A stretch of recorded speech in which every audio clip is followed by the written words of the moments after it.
Well, that's where that's the point I'm hoping to bring in Mr. Kpebu on, where you bringing this matter of the law, because it talks about when the person is under investigation, Mr. Kpebu.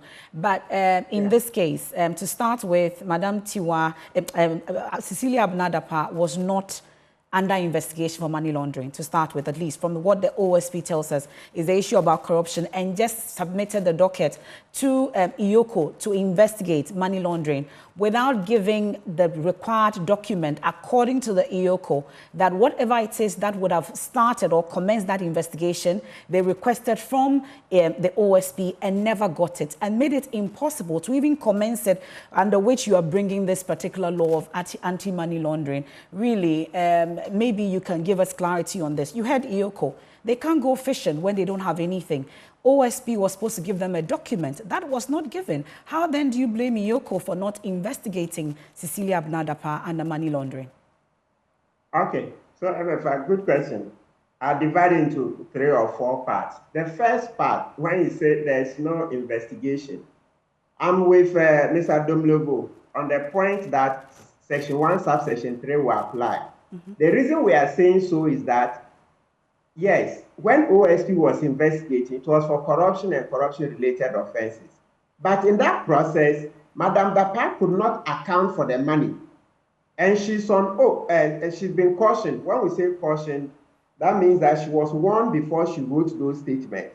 So because the statement was taken on caution, if EOCO starts and she tells a different story, the story she told on caution to OSP will be brought in. So Mr. Dumlovo and I are confident that any attempt to subsequently say anything different will nail her. So that's why we are calling it Section 1, Subsection 3.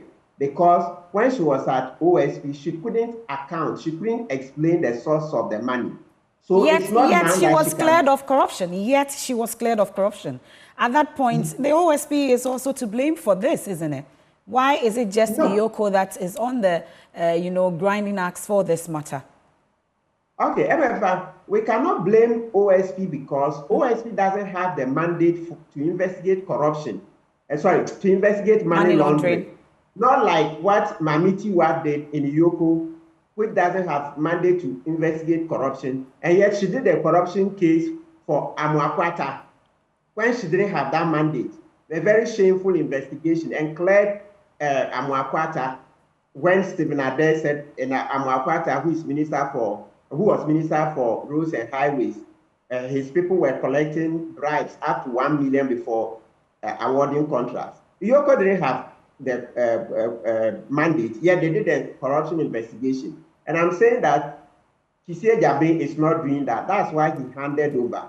If anything at all, we should be commending Kissi Agyebeng exceedingly.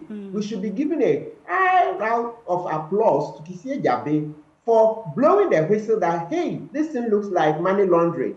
He could have just kept quiet. I was instructed or I'm mandated to do corruption. I didn't find corruption and corruption related, so case closed.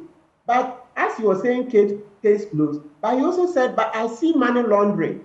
So we have to applaud Kissi Agyebeng and OSP for a yeoman's job. Otherwise, this conversation would have come to an end. Yes.